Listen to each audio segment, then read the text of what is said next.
Tuhan bersamamu. Dan bersama rohmu. Inilah Injil Yesus Kristus menurut Markus.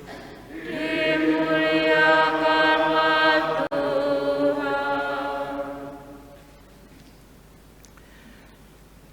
Sekali peristiwa sampailah Yesus dan para murid di seberang Danau Galilea di daerah orang Gerasa. Baru saja turun dari perahu, datanglah kepada Yesus seorang yang kerasukan roh jahat dari makam. Orang itu diam di sana dan tiada lagi yang sanggup mengikatnya dengan rantai sekalipun. Sudah sering ia dibelenggu dan dirantai, tetapi rantai itu dipatahkannya dan belenggu dilepaskannya, sehingga tiada seorang pun yang cukup kuat untuk menjinakkannya. Siang malam ia berkeliaran di pekuburan dan bukit-bukit sambil berteriak-teriak dan memukuli diri dengan batu. Ketika melihat Yesus dari jauh, berlarilah ia mendapatkannya. Lalu ia menyembah dan dengan keras berteriak, "Apa urusanmu dengan aku, hai Yesus, Putra Allah Maha Tinggi? Demi Allah, jangan siksa aku." Sebab sebelumnya Yesus mengatakan, "Hai roh jahat, keluarlah dari orang ini." Kemudian Yesus bertanya kepadanya, "Siapa namamu?" Jawabnya, "Namaku Legion, karena kami banyak." Ia mohon dengan sangat supaya Yesus jangan mengusir roh-roh itu keluar dari daerah. Adalah di sana di lereng bukit sekawanan babi yang sedang mencari makan. Lalu roh-roh itu minta pada Yesus, "Suruhlah kami pindah ke dalam babi-babi itu, dan biarkanlah kami merasukinya." Maka kawanan babi yang kira-kira 2.000 jumlahnya itu terjun dari tepi jurang ke dalam danau dan mati lemas di dalamnya. Maka larilah para gembala babi itu. Mereka menceritakan hal itu ke kota dan kampung-kampung sekitarnya. Dan keluarlah orang untuk melihat apa yang terjadi.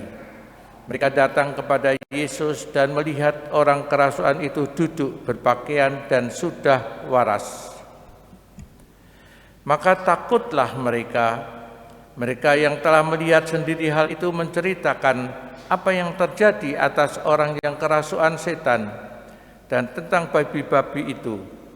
Lalu mereka mendesak Yesus meninggalkan daerah mereka.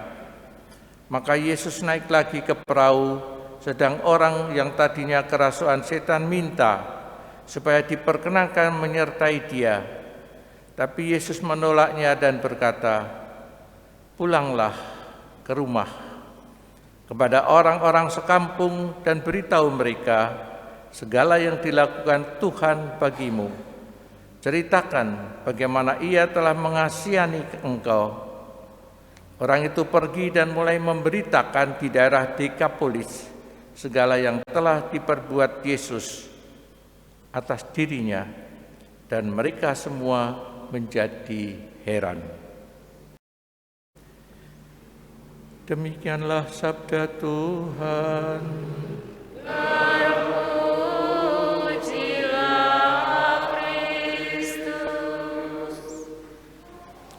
Sekitar tahun 70-an Masehi, ketika umat yang percaya pada Yesus, yang mengikuti Dia mulai berkembang, mulai banyak sebagai satu kelompok baru. Seperti biasanya kalau ada satu kelompok baru ataupun katakanlah itu aliran agama, kepercayaan baru, sering juga mendapatkan tentangan dari mana-mana. Tentangan dari katakanlah itu sebelumnya agama-agama Yahudi, Yudaisme, Yahudi, orang-orang Yahudi, seperti dicontohkan adalah Paulus mengejar-ngejar, menyiksa, ingin memusnahkan kelompok baru itu. Dalam bacaan surat Ibrani dikatakan bahwa memang itu dialami dan ingin dikuatkan iman mereka akan Allah, dikuatkan. Karena itu memberikan contoh-contoh di dalam masa lalunya, contoh dari hakim-hakim Gideon, Barak, Simson, Yefta, Daud, Samuel, dan para nabi yang lain.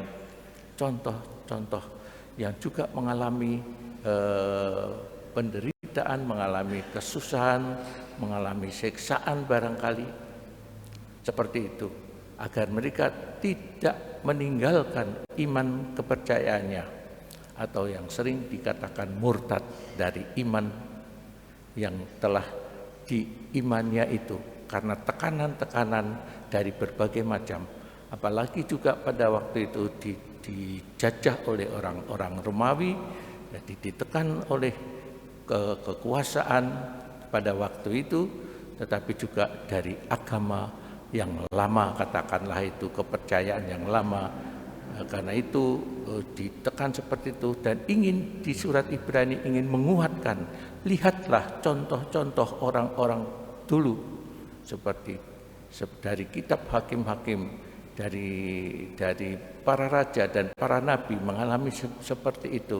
Mereka ingin dikuatkan supaya tidak meninggalkan imannya. Ibu bapak dan saudara-saudari semua, iman akan Yesus